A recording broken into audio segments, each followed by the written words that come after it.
ಎಲ್ಲರಿಗೂ ನಮಸ್ಕಾರ. ಈ ವಿಡಿಯೋದಲ್ಲಿ ಕರ್ನಾಟಕ ಪೊಲೀಸ್ ಇಲಾಖೆಯಲ್ಲಿ ಖಾಲಿರುವಂತ 3991 ಸಿವಿಲ್ ಪೊಲೀಸ್ ಕಾನ್ಸ್ಟೇಬಲ್ ಹುದ್ದೆಯ ದೈಹಿಕ ಪರೀಕ್ಷೆಗೆ ಸಂಬಂಧಿಸಿದಂತೆ ಪೊಲೀಸ್ ಇಲಾಖೆಯಿಂದ ಅಧಿಕೃತವಾಗಿ ಸಿಕ್ಕಿರುವಂತಹ ಪ್ರಮುಖ ಮಾಹಿತಿಯನ್ನು ತಿಳಿಸ್ಕೊಡ್ತಾ ಇದ್ದೀನಿ. ಈ ವಿಡಿಯೋದಲ್ಲಿ ಈ ಒಂದು ಸಿವಿಲ್ ಪೊಲೀಸ್ ಕಾನ್ಸ್ಟೇಬಲ್ ನೇಮಕಾತಿಯ ದೈಹಿಕ ಪರೀಕ್ಷೆಗಾಗಿ ನಿಗದಿ ಮಾಡಿರುವಂತಹ ಅಧಿಕೃತ ದಿನಾಂಕವನ್ನ ತಿಳಿಸ್ತೀನಿ. ಆದ್ದರಿಂದ ಈಗಾಗಲೇ ಪರೀಕ್ಷೆನ ಬರೆದು ರಿಸಲ್ಟ್ ನ ನೋಡಿರುವಂತಹ ಅಭ್ಯರ್ಥಿಗಳು ಈ ವಿಡಿಯೋನ ಪೂರ್ತಿ ನೋಡಿ ಈ ಬಗ್ಗೆ ಮಾಹಿತಿಯನ್ನು ತಿಳ್ಕೊಳ್ಳಿ. ಮೊದಲಿಗೆ ನೀವು ಸ್ಕ್ರೀನ್ ಮೇಲೆ ಕಾಣ್ತಾ ಇರೋ ಹಾಗೆ ಇದು ಪೊಲೀಸ್ ಇಲಾಖೆಯಿಂದ ಸಿಕ್ಕಿರುವಂತಹ ಅಧಿಕೃತ ಮಾಹಿತಿಯಾಗಿರುವಂತದ್ದು.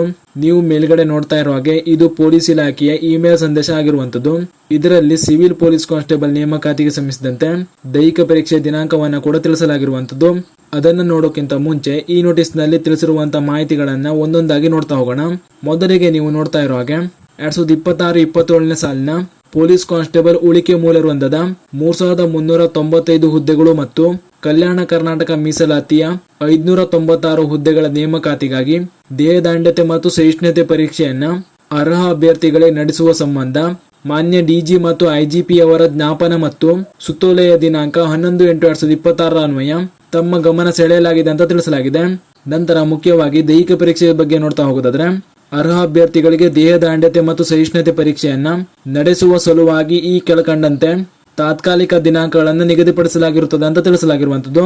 ಅಂದ್ರೆ ದೈಹಿಕ ಪರೀಕ್ಷೆಯನ್ನು ನಡೆಸಲಿಕ್ಕೆ ತಾತ್ಕಾಲಿಕವಾಗಿ ದಿನಾಂಕಗಳನ್ನು ನಿಗದಿಪಡಿಸಲಾಗಿರುವಂತದ್ದು. ದೈಹಿಕ ಪರೀಕ್ಷೆಗಾಗಿ ನಿಗದಿಪಡಿಸಿರುವಂತಹ ದಿನಾಂಕದ ಬಗ್ಗೆ ನೋಡ್ತಾ ಹೋಗೋದಾದ್ರೆ ಮಿಕ್ಕಿ ಉಳಿದ ವೃಂದದ 3395 ಹುದ್ದೆಗಳಿಗೆ ದಿನಾಂಕ 31/8/2026ರಿಂದ ದಿನಾಂಕ 7/9/2026 ದೈಹಿಕ ಪರೀಕ್ಷೆಯನ್ನು ನಡೆಸಲಿಕ್ಕೆ ದಿನಾಂಕವನ್ನು ನಿಗದಿ ಮಾಡಲಾಗಿರುವಂತದ್ದು. ನಂತರ ಕಲ್ಯಾಣ ಕರ್ನಾಟಕ ವೃಂದದ 596 ಹುದ್ದೆಗಳಿಗೆ ದಿನಾಂಕ 8/9/2026ರಿಂದ 10/9/2026 ಈ ಒಂದು ವೃಂದಕ್ಕೆ ಅರ್ಜಿ ಸಲ್ಲಿಸಿರುವಂತಹ ಅಭ್ಯರ್ಥಿಗಳಿಗೆ ದೈಹಿಕ ಪರೀಕ್ಷೆಯನ್ನು ನಡೆಸಲಿಕ್ಕೆ ದಿನಾಂಕವನ್ನು ನಿಗದಿ ಮಾಡಲಾಗಿರುವಂತದ್ದು. ಹೀಗೆ ಈ ಒಂದು ಸಿವಿಲ್ ಪೊಲೀಸ್ ಕಾನ್ಸ್ಟೇಬಲ್ ನೇಮಕಾತಿಗೆ ಈ ರೀತಿ ದಿನಾಂಕವನ್ನು ನಿಗದಿ ಮಾಡಲಾಗಿರುವಂತದ್ದು. ನಂತರ ಇಲ್ಲಿ ಸ್ಕ್ರೀನ್ ಮೇಲೆ ನೋಡ್ತಾ ಇರೋ ಹಾಗೆ ಮೇಲ್ಕಂಡಂತೆ ನಮೂದಿಸಿರುವಂತಹ ವಿವರಗಳನ್ವಯ ಒಂದು ದಿನಕ್ಕೆ 600 ವಿದ್ಯಾರ್ಥಿಗಳಂತೆ ಹಾಗೂ ಘಟಕವಾರು ಪ್ರತ್ಯೇಕವಾದ ದಿನಾಂಕದಲ್ಲಿ ತಮ್ಮ ವ್ಯಾಪ್ತಿಗೆ ಒಳಪಟ್ಟಿರುವಂತಹ ಘಟಕಗಳ ಹುದ್ದೆಗಳಿಗೆ 1:5 ಅನುಪಾತದನ್ವಯ ಅರ್ಹ ಅಭ್ಯರ್ಥಿಗಳಿಗೆ ದೈಹಿಕ ಪರೀಕ್ಷೆಯನ್ನು ನಡೆಸುವ ಸಂಬಂಧ ದಿನಾಂಕವನ್ನು ನಿಗದಿಪಡಿಸಿ ಸದರಿ ವರದಿಯನ್ನ ದಿನಾಂಕ 20/8/2026 ಬೆಳಿಗ್ಗೆ 11 ಗಂಟೆಯ ಒಳಗಾಗಿ ಈ ಕಚೇರಿಯ ಇಮೇಲ್ ಐಡಿಗೆ ಕಳಿಸಿಕೊಡುವಂತೆ ಈ ಮೂಲಕ ಕೋರಿದೆ ಅಂತ ತಿಳಿಸಲಾಗಿರುವಂತದ್ದು. ಅಂದ್ರೆ ಪೊಲೀಸ್ ಇಲಾಖೆಯಿಂದ ಅಧಿಕೃತವಾಗಿ ಎಲ್ಲಾ ಜಿಲ್ಲೆಗಳ ಘಟಕಗಳಿಗೆ ಈ ಒಂದು ಇಮೇಲ್ ನೋಟಿಸ್ ನ ಕಳಿಸುವ ಮೂಲಕ ಈ ರೀತಿ ದೈಹಿಕ ಪರೀಕ್ಷೆಯನ್ನು ನಡೆಸಲಿಕ್ಕೆ ದಿನಾಂಕ ನಿಗದಿ ಮಾಡಲಾಗಿದೆ ಅನ್ನೋದ್ರ ಬಗ್ಗೆ ಮಾಹಿತಿಯನ್ನು ತಿಳಿಸಲಾಗಿದೆ. ಜೊತೆಗೆ ಈ ಒಂದು ನಿಗದಿ ಮಾಡಿರುವಂತಹ ದಿನಾಂಕದಲ್ಲಿ ನಿಮ್ಮ ಘಟಕದಲ್ಲಿ ಯಾವ ದಿನಾಂಕದಂದು ಈ ಒಂದು ದೈಹಿಕ ಪರೀಕ್ಷೆಯನ್ನು ನಡೆಸಲಾಗುತ್ತದೆ ಅನ್ನೋದ್ರ ಬಗ್ಗೆ ಪ್ರತಿಯೊಂದು ಘಟಕಗಳಿಂದ ಮಾಹಿತಿಯನ್ನು ಪಡೆದುಕೊಂಡು ಆಮೇಲೆ ಅಧಿಕೃತವಾಗಿ ಈ ಒಂದು ನಿಗದಿ ಮಾಡಿರುವಂತಹ ದಿನಾಂಕದ ಬಗ್ಗೆ ಮಾಹಿತಿಯನ್ನು ತಿಳಿಸಲಿಕ್ಕೆ ಪೊಲೀಸ್ ಇಲಾಖೆಯಿಂದ ನಿರ್ಧಾರ ಮಾಡಲಾಗಿರುವಂತದ್ದು. ಈಗಾಗಲೇ ನಾನು ಸಿವಿಲ್ ಪೊಲೀಸ್ ಕಾನ್ಸ್ಟೇಬಲ್ ನೇಮಕಾತಿಯ ದೈಹಿಕ ಪರೀಕ್ಷೆಯ ದಿನಾಂಕದ ಬಗ್ಗೆ ವಿಡಿಯೋನ ಮಾಡಿದ್ದೆ. ಆ ವಿಡಿಯೋದಲ್ಲಿ ನಿಮ್ಗೆ ಕ್ಲಿಯರ್ ಆಗಿ ಹೇಳಿದ್ದೆ ಈ ಒಂದು ಸಿವಿಲ್ ಪೊಲೀಸ್ ಕಾನ್ಸ್ಟೇಬಲ್ ನೇಮಕಾತಿಯ ದೈಹಿಕ ಪರೀಕ್ಷೆಗಾಗಿ ಪ್ರಾಕ್ಟೀಸ್ ಮಾಡ್ಕೊಳ್ಳಿಕ್ಕೆ ಯಾವುದೇ ರೀತಿ ಹೆಚ್ಚಿನ ಸಮಯ ಸಿಗೋದಿಲ್ಲ ಅಂತ ಹೇಳಿದ್ದೆ. ಆ ಒಂದು ವಿಷಯ ಈಗ ನಿಜ ಆಗಿರುವಂತದ್ದು. ನೀವಿಲ್ಲಿ ಕ್ಲಿಯರ್ ಆಗಿ ನೋಡ್ತಾ ಇರಬಹುದು. ನಾನ್-HK ವೃಂದದ ಹುದ್ದೆಗಳಿಗೆ ಅರ್ಜಿ ಸಲ್ಲಿಕೆ ಮಾಡಿರುವಂತಹ ಅಭ್ಯರ್ಥಿಗಳಿಗೆ ಇದೇ ಆಗಸ್ಟ್ 31ರಿಂದ ಫಿಸಿಕಲ್ ನಡೆಸಲಿಕ್ಕೆ ದಿನಾಂಕವನ್ನ ನಿಗದಿ ಮಾಡಲಾಗಿರುವಂತದ್ದು. ಈಗ ನೀವು ಲೆಕ್ಕ ಹಾಕ್ತಾ ಹೋಗುದಾದ್ರೆ ನಿಮ್ಗೆ ಈಗ ಕೇವಲ 12ರಿಂದ 13 ದಿನಗಳ ಕಾಲ ಸಮಯ ಇದೆ ಅಷ್ಟೇ. ಈಗಲಾದ್ರೂ ಸ್ಕೋರ್ ಆಗಿರುವಂತಹ ಅಭ್ಯರ್ಥಿಗಳು ನಿಮ್ಮ ಪ್ರಾಕ್ಟೀಸ್ ನ ಸರಿಯಾಗಿ ಮಾಡ್ಕೊಳ್ಳಿ. ಜೊತೆಗೆ ಈ ಒಂದು ನೋಟಿಸ್ ನಲ್ಲಿ ಕ್ಲಿಯರ್ ಆಗಿ ಮೆನ್ಷನ್ ಮಾಡಿರುವಂತೆ ಒಂದು ದಿನಕ್ಕೆ 600 ವಿದ್ಯಾರ್ಥಿಗಳಂತೆ ಎಲ್ಲಾ ಘಟಕಗಳಲ್ಲಿ ದೈಹಿಕ ಪರೀಕ್ಷೆಯನ್ನು ನಡೆಸಲಿಕ್ಕೆ ನಿರ್ಧಾರ ಮಾಡಲಾಗಿರುವಂತದ್ದು. ಇದು ಕೂಡ ಎಲ್ಲಾ ಅಭ್ಯರ್ಥಿಗಳಿಗೆ ಗೊತ್ತಿರಲಿ. ಈಗಾಗಲೇ ನಿಮ್ಗೆ KA ಕಡೆಯಿಂದ ಅಧಿಕೃತವಾಗಿ ರಿಸಲ್ಟ್ ನ ಕೂಡ ಬಿಡುಗಡೆ ಮಾಡಲಾಗಿರುವಂತದ್ದು.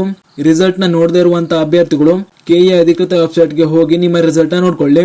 ರಿಸಲ್ಟ್ ನ ನೋಡ್ಕೊಳ್ಳಿಕ್ಕೆ ಡೈರೆಕ್ಟ್ ಲಿಂಕ್ ನಾನು ಡಿಸ್ಕ್ರಿಪ್ಷನ್ ನಲ್ಲಿ ಹಾಕಿರ್ತೀನಿ.